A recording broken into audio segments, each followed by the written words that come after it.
Y gracias por estar con nosotros en esta tarde, y precisamente estaremos hablando de estos temas, y para esto saludo al maestro Luis Eduardo Pérez, exdirector de Análisis y Gestión de Riesgos del CENAPRED, profesor investigador de la Universidad Autónoma de la Ciudad de México. Profesor, muy buena tarde. ¿Cómo estás, maestro Luis Eduardo Pérez? Adán, muy agradecido porque estén elaborando esta clase de programas. Felicito mucho a Mega Noticias por difundir los temas relacionados con los desastres y su prevención. Así es, y justo hablar de esto. ¿Qué tan riesgo estamos en el país? Sabemos, Guerrero, Ciudad de México, son lugares de sismos, pero también recientemente Guanajuato ha presentado este fenómeno. ¿Qué tanto debemos de estar preparados en todo el territorio nacional? Mencioné algunas de las entidades que presentan este tipo de situaciones. Adán, tenemos que estar muy ocupados, mas no preocupados. Es decir, nuestro país está expuesto a múltiples amenazas, particularmente amenazas geológicas asociadas a volcanes, asociadas a sismos, asociadas a ciclones tropicales, a huracanes, y por supuesto que tenemos que estar muy atentos porque el comportamiento también, por ejemplo, de la atmósfera, lo estamos viendo, está cambiando. Y por otro lado, pues tenemos que entender que hay muchas amenazas humanas provocadas 100% por el ser humano, amenazas naturales, donde el ser humano no puede intervenir, como los volcanes o los sismos y los tsunamis, y amenazas socionaturales, donde el ser humano puede intervenir modificando el territorio, deforestando, por ejemplo, y provocando inundaciones o inestabilidad de laderas. Tenemos que estar muy ocupados, Adán. Ahora, en el caso, me voy ahorita a los sismos, a los movimientos de tierra. Aún no es el momento de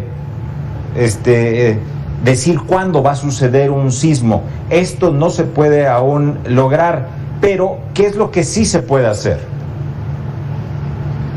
Bueno, estas son amenazas naturales. El ser humano no puede intervenir en ellas y van a seguirse repitiendo y van a seguir ocurriendo como lo han hecho a lo largo de toda la historia de nuestro planeta. Lo que tenemos que hacer es adaptarnos, y adaptarnos implica varias cosas. Una de ellas es reducir nuestra vulnerabilidad inmediata a partir de sistemas de alerta temprana. México tiene el primer sistema de alerta temprana dirigido a la gente. El primero que se hizo fue en Japón, pero era para detener el tren bala. El primer sistema de alerta diseñado para la gente es el mexicano y es el más avanzado de todos.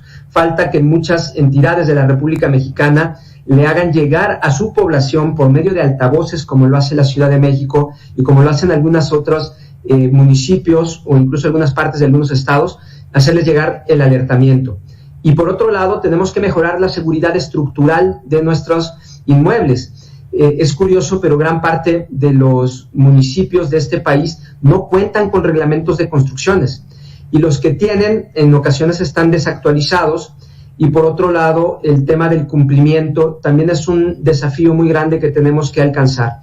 Por lo tanto, tenemos que reducir las vulnerabilidades físicas a partir de mejores construcciones de mejor calidad y adecuar las que se hicieron con reglamentos anteriores, porque en 2017 muchas estructuras se colapsaron porque eran reglamentos anteriores.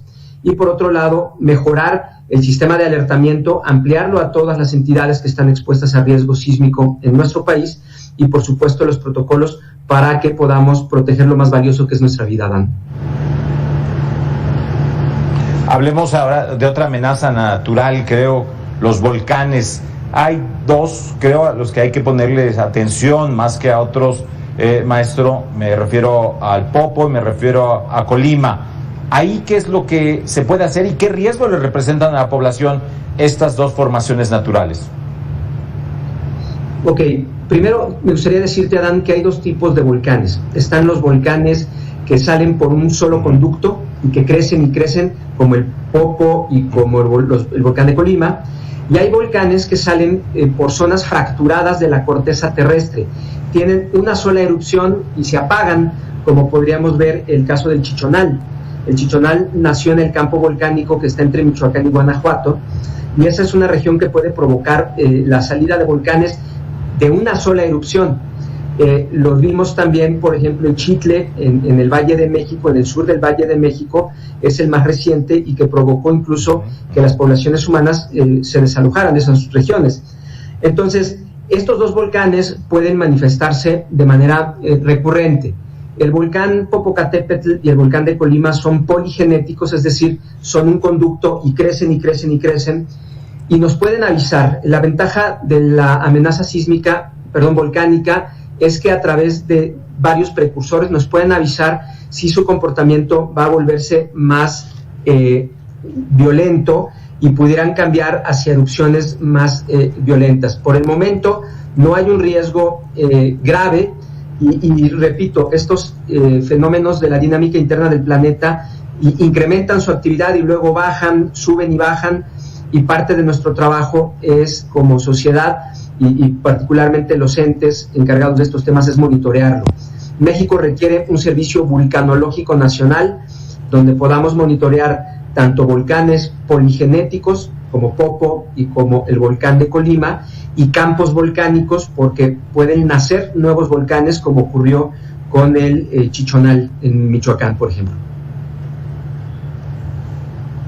Ahora, estos tipo de otros riesgos, tal vez, y ya ahorita los mencionabas, maestro, los provocados por el ser humano, asentarse en la ribera de un río, asentamientos humanos en formaciones rocosas, como lamentablemente tal vez estamos viendo en el Estado de México, lo que sucedió ahí en Chiquihuite.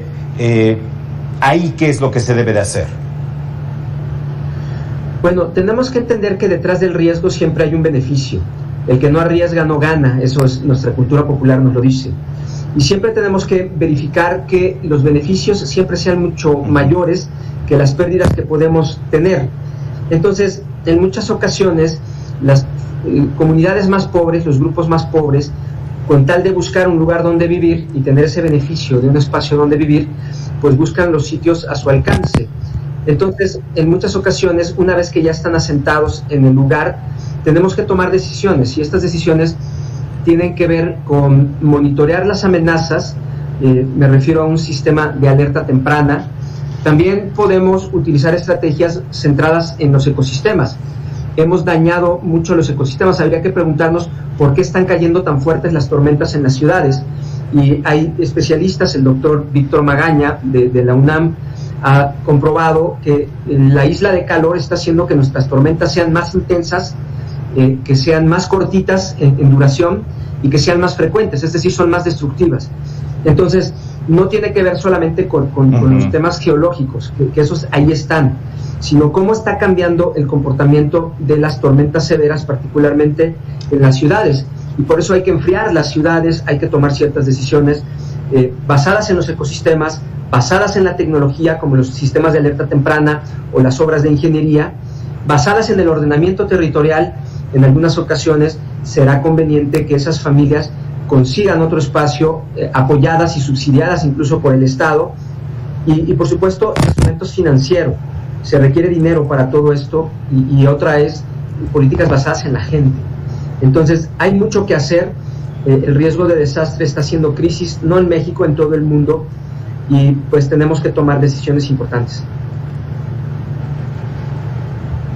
Maestro, con lo que está sucediendo, entonces, nuestra cultura de protección civil y de riesgos, ¿ha avanzado o estamos estancados? Yo diría, Adán, que estamos avanzando, pero no a la velocidad que se requiere. La Ciudad de México, por ejemplo, ha desarrollado su sistema de alerta temprana para tormentas severas, pero eso no se refleja en el Estado de México, o no lo vemos en Hidalgo o en Jalisco. Por lo tanto, se requiere avanzar a mayor velocidad y se requiere avanzar de manera más sólida. Tenemos que entender de manera sistémica lo que está ocurriendo. Si se calienta la ciudad, entonces vamos a tener tormentas más severas. Por lo tanto, hay que enfriar las ciudades. ¿Y eso cómo se hace? Pues con reforestación. Los árboles enfrían las ciudades. Y eso lo podemos hacer todos, basado en la gente. También requerimos mejorar nuestras tecnologías e invertir en tecnologías como el monitoreo, radares meteorológicos que nos permitan identificar una tormenta antes de que caiga y comunicarle a la gente. Lo que ocurrió en Tlalnepantla es terrible, que haya arrastrado a una persona, una tormenta, tú sales un día y de repente te arrastró el agua, donde antes no ocurría, o que en primavera haya muerto una persona congelada dentro de su auto envuelta en granizo. Esas cosas no ocurrían y tenemos que señalarlo con mucha claridad. Hace falta que las acciones sean más inteligentes, que sean más agresivas, en el sentido de que todos los municipios tendrían que tener un sistema de alerta, todos los municipios tendrían que analizar el riesgo considerándolo un pasivo contingente. Es decir, hay una deuda, tarde o temprano la vamos a pagar, no sabemos cuándo, pero mientras tengamos vulnerabilidades, mientras tengamos bienes expuestos, tarde o temprano vamos a pagar este. Pues muy bien. Pues maestro Eduardo Pérez, te agradecemos mucho estos minutos con Mega Noticias MX. Gracias a ustedes. Gracias y muy buena tarde. Nosotros seguimos con información.